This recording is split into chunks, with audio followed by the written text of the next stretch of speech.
안녕하십니까. 10월 29일 한국TV뉴스 오늘의 헤드라인입니다.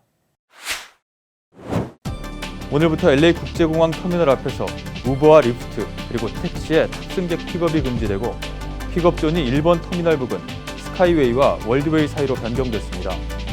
픽업존까지 셔틀을 타고 이동해야 하기 때문에 탑승객들에게는 불편한 점이 있지만 픽업존의 구역이 넓어지고 각종 편의시설도 갖추고 있는 점은 편리한 부분입니다. 이곳 LA를 비롯해 미주에서 일자리 기회를 찾는 한인 청년들을 위해 이들을 직접 찾아가 취업 정보 등을 제공하는 찾아가는 청년 취업 세미나가 오는 11월 한 달 동안 4차례에 걸쳐 실시됩니다. LA 총영사관이 코트라, 비자 스폰서 기관인 ICC, 취업정보회사인 잡코리아 USA와 공동으로 개최하는 이번 세미나에서는 J1 비자 인턴이나 F1 비자 유학생들에게 미주적 취업을 지원하고 필요한 세금 정보를 제공합니다. 시청자 여러분 안녕하십니까?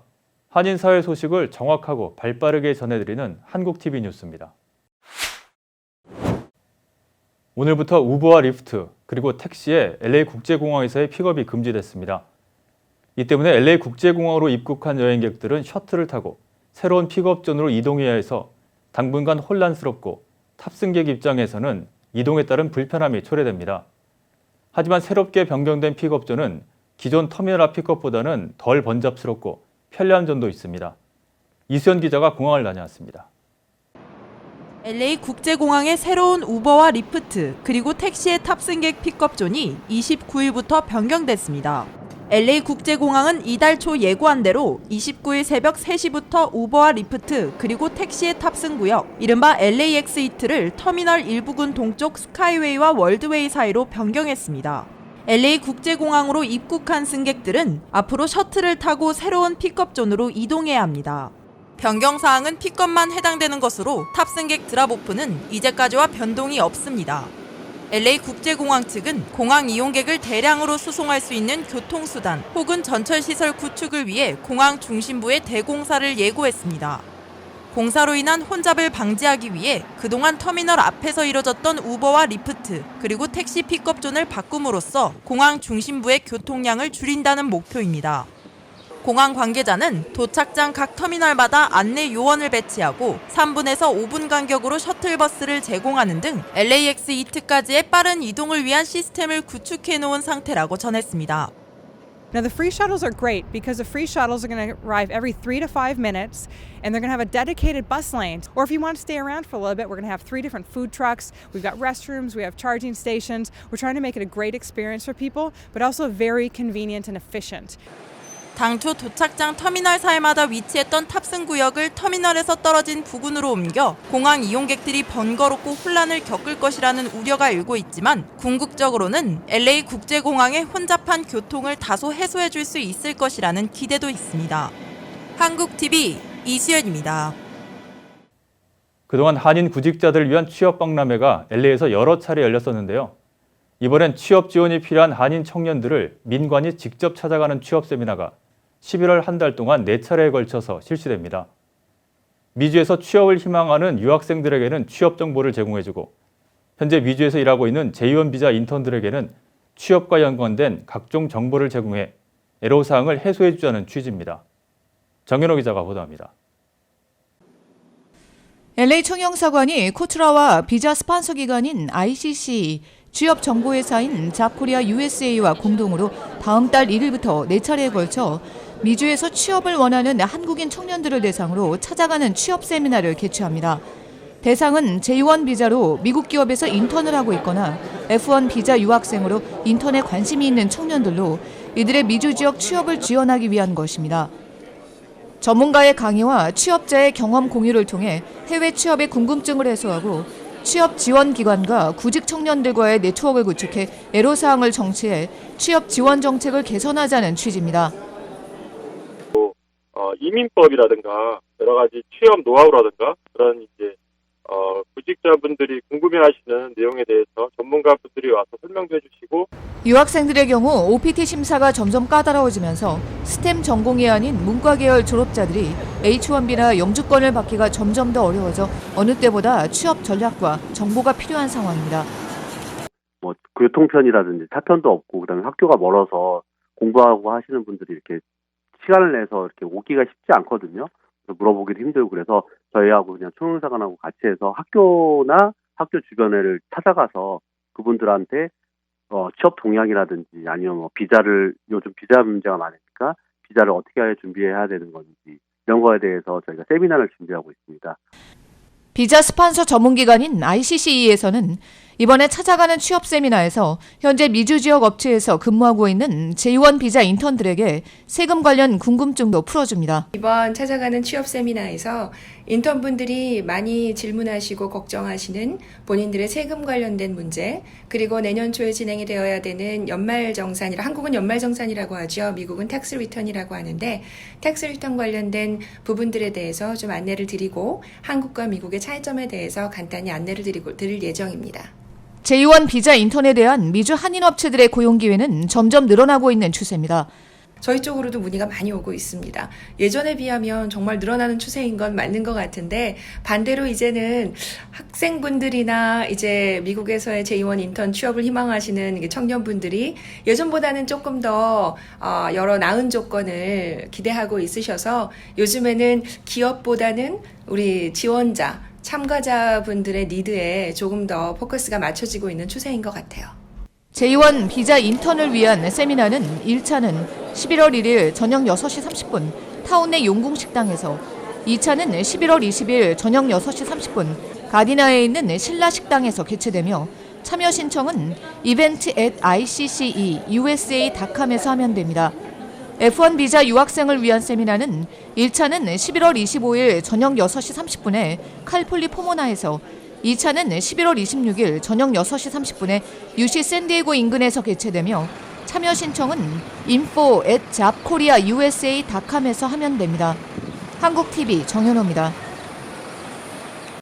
오늘의 지역 단신 전해드립니다. 캘리포니아주 곳곳에 대형 산불이 발생하면서 주 저녁에 비상사태가 선포됐습니다. 미국에서 최초로 평화의 소녀상이 설치된 글렌데일의 시의원으로 있는 프랭크 퀸테로 전 시장이 LA주재 일본 총영사로부터 소녀상을 철거하라는 압박을 받았다고 주장했습니다. 퀸테로 전 시장은 최근 칼스테인 놀스리에서 개최된 위안부 다큐멘터리 영화 주전장 상영회 이후 질의응답에서 올해 부임한 아키라 무토 LA주재 일본 총영사가 총영사로서 내 임무는 글렌데일 소녀상을 철거하는 것뿐이라고 말했다고 폭로했습니다. LA 총영사관이 오는 12월 20일까지 기소중지 재외국민 특별 자수기간을 운영합니다. 대상은 1997년부터 2001년 사이에 부정수표 단속법 위반, 근로기준법 위반, 사기죄, 횡령죄, 그리고 배임죄 고소사건으로 입건돼서 기소 중지 상태인 재외국민으로 자수 접수는 LA 총영사관에서 받습니다. 다음은 전국 각 지역 단신입니다. 뉴욕의 이민자 권익옹호단체들이 26일 맨하탄 배터리팍에서 다카 지키기 행진 출범식을 갖고 뉴욕에서 워싱턴 DC까지 230마일을 행진하는 대장정에 돌입했습니다. 워싱턴 평화의 소녀상 제막식이 지난 27일 애난데일에서 열렸습니다. 3년 전 워싱턴에 도착한 평화의 소녀상은 일본의 방해로 설 자리를 찾지 못하고 창고에 보관되었지만 소녀상 건립추진위원회의 노력으로 한인타운 애난데일 중심에 자리를 마련해 마침내 빛을 보게 됐습니다. 기후변화로 건기가 길어진 데다 PG&E 송전선 고장 등 시설 노후화가 산불 발화 원인으로 지목되면서 선제적 강제 단전 조치가 실시되는 이 상황이 국가뒤에서는 갈수록 잦아질 것이라는 분석이 나오고 있습니다. 한국의 정치, 경제, 사회, 그리고 문화 등의 다양한 한국 뉴스를 전해드리는 로그인 코리아 시간입니다. 최혜원 앵커가 자세히 알려드립니다.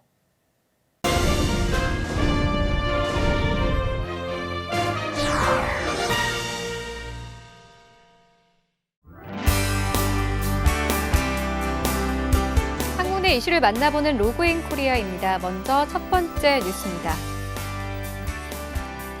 이낙연 한국 국무총리가 현지 시각으로 지난 28일 자유한국당 나경원 원내대표의 딸 특혜 의혹이 불거진 스페셜 올림픽 코리아에 대해 문화체육관광부가 감사에 나설 것이라고 말했습니다.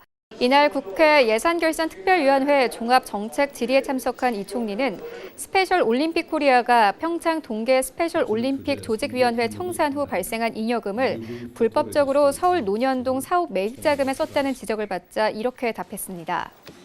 이 총리는 잉여금은 국고에 기속하게 되어 있지만 유서한 목적을 가진 법인에 증여할 수 있는 것으로 안다며 증여 자체가 법적인 하자가 있다고 단정할 수는 없지만 발달 장애인 체육 진흥 목적에 합당하게 쓰였는지 점검 결과가 나오지 않았다고 말했습니다. 또한 나 원내대표 딸 김모 씨가 문체부 장관 승인 없이 스페셜 올림픽 코리아 당연직 이사로 3년 넘게 활동했다는 의혹에 대해서도 절차상 하자로 판단한다고 답했습니다. 이 총리는 문체부의 감독이 철저하지 못했다는 것을 지적하지 않을 수 없다며 이사를 승인 없이 지명한 일, 예산이 과연 발달 장애인 체육 진흥이라는 목적에 부합하게 쓰였는지 여부를 점검하고 시정해야 한다고 강조했습니다.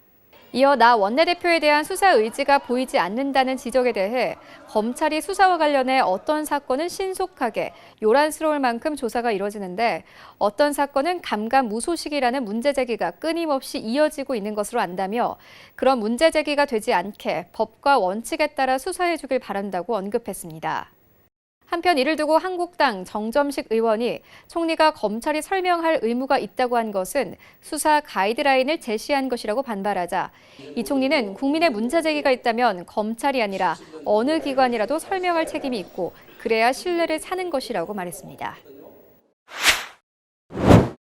일본의 경제보복 이후 한국 국민들 사이에서 번진 보이콧 재팬 운동 여파로 지난 3분기 한국에서 일본을 오간 항공 여객이 지난해보다 15% 감소한 것으로 나타났습니다. 한국국토교통부 집계에 따르면 3분기 일본 노선 여객은 작년 같은 기간보다 14.6% 감소했습니다. 3분기 기준 일본 노선 여객 증감률은 2016년 33.9%, 2017년 25%, 작년 3.5%로 증가세를 유지하다가 올해 14.6%로 뚝 떨어졌습니다. 9월 실적만 떼어놓고 보면 9월 5주차 기준 여객은 지난해 약 35만 명에서 올해 약 23만 명으로 36% 감소했습니다. 특히 같은 기간 국내 항공사들이 공급 좌석을 줄이면서 국적 항공사를 이용한 여객은 약 32만 명에서 약 20만 명으로 40%나 줄었습니다. 같은 기간 탑승률은 77.1%에서 67.8%로 떨어졌습니다. 일본 노선에 많이 투입하는 189석 규모 항공기를 기준으로 가정해보면 일본행 비행기가 작년에는 146석을 채웠지만 올해는 128석만 채운 채 운항한 셈입니다. 한편 베트남, 필리핀, 대만 등 아시아 노선 여객 증가로 전체 항공 여객은 증가해 단일 분기별 최고 실적을 기록했습니다. 한국국토부는 3분기 항공 이용객이 전년 동기보다 4.4% 증가해 3,123만 명으로 집계됐다고 밝혔습니다. 이는 지금까지 단일 분기 기준 최대 실적입니다. 이 중 국제선 여행객은 전년보다 4.8% 증가했고 국내선 여행객은 3.2% 늘었습니다.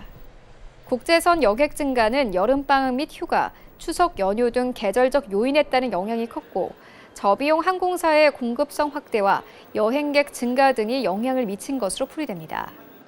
세부적으로는 베트남이 22.5%, 필리핀이 35.6% 등 동남아 노선이 증가세를 견인했습니다. 미주는 4.4%, 유럽은 8% 여객이 증가했고 대양주는 0.5% 감소했습니다. 한국 국내선 여객은 공급성 증가와 외국인의 제주 여행 수요 증가 등으로 3.2% 증가한 832만 명을 기록했습니다. 3분기 항공 화물은 작년보다 5.1% 감소한 106만 톤으로 집계됐는데 미중 무역 마찰 등 대외 여건 악화로 물동량이 감소한 영향이 컸습니다. 문재인 대통령이 11월 한 달간 잇따른 다자 외교를 통해 북미 간 비핵화 대화 교착을 비롯해 복잡하게 꼬여있는 한반도 정세를 풀 수 있을지 관심이 쏠리고 있습니다. 우선 문 대통령은 다음 달 3일에서 5일 태국 방콕을 방문해 아세안 플러스 정상회의와 동아시아 정상회의에 참석합니다. 이어 13에서 19일에는 멕시코 방문과 함께 칠레 산티아고에서 열리는 아시아 태평양 경제협력체 정상회의에 참석합니다. 같은 달 25에서 27일 한국 부산에서 열리는 한 아세안 특별 정상회의 및 한 메콩 정상회의 일정까지 포함하면 11월의 절반가량을 다자 외교 일정에 투입하는 것입니다. 문 대통령은 태국에서 열리는 아세아 관련 정상회의에서 한 아세안 특별 정상회의와 한 메콩 정상회의의 성공적 개최를 위한 아세안 국가의 관심과 협력을 당부할 예정입니다. 그러나 그 못지않게 문 대통령과 청와대가 기대하는 부분은 교착 상태에 있는 한반도 평화 프로세스 등을 풀어내기 위한 외교적 노력의 전개라고 할 수 있습니다. 고민정 청와대 대변인은 문 대통령은 동아시아 정상회의에서 한반도의 완전한 비핵화와 항구적 평화 정착의 진전을 위한 우리 정부의 외교적 노력을 설명하고 한반도 평화 프로세스의 진전을 위한 지지를 당부할 예정이라고 밝혔습니다. 아세안 플러스 3 정상회의에는 중국과 일본 정상의 참석 가능성이 거론되는 한편 에이펙 정상회의에는 미국과 러시아 정상의 참석도 주목되는 부분입니다. 보름 남짓 사이에 한반도 주변 4강과의 양자 정상회담이 개최될 환경이 조성되는 셈입니다. 문 대통령으로서는 도널드 트럼프 대통령과의 10번째 정상회담이 성사된다면 다시 한번 비핵화의 구체적 방법론을 둘러싼 북한과의 견해차를 좁히는 데 공을 들일 전망입니다. 11월 다자 외교 대회전에서 눈여겨봐야 할 또 다른 대목은 아베 신조 일본 총리와의 정상회담 성사 여부입니다. 대법원의 강제징용 판결과 이에 따른 일본의 수출 규제 및 한일 정보보호협정 종료 결정 등으로 냉각 상태에 빠진 한일 관계가 전환점을 마련할 수 있을지에도 이목이 집중되는 상황입니다. 물론 최근 일왕 즉위식 계기에 이낙연 국무총리와 아베 총리 간 회담에서 양측의 입장차가 재확인된 만큼 한일 정상이 만날 확률은 높지 않다는 게 대체적인 관측입니다.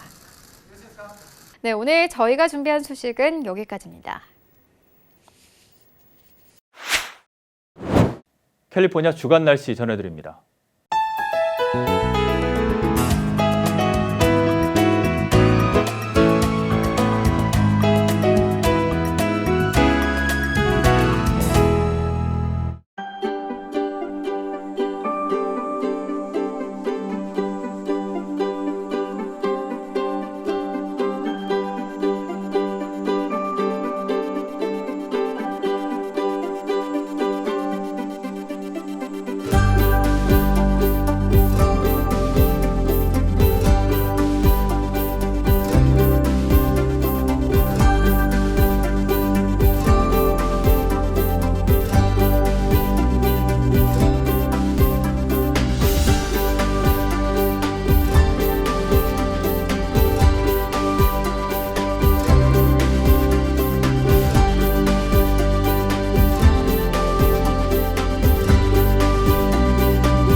지금까지 한국 TV 뉴스 전해드렸습니다. 여러분들의 눈과 귀가 되어 한인사회 소식들을 정확히 전해드리도록 항상 최선을 다하겠습니다.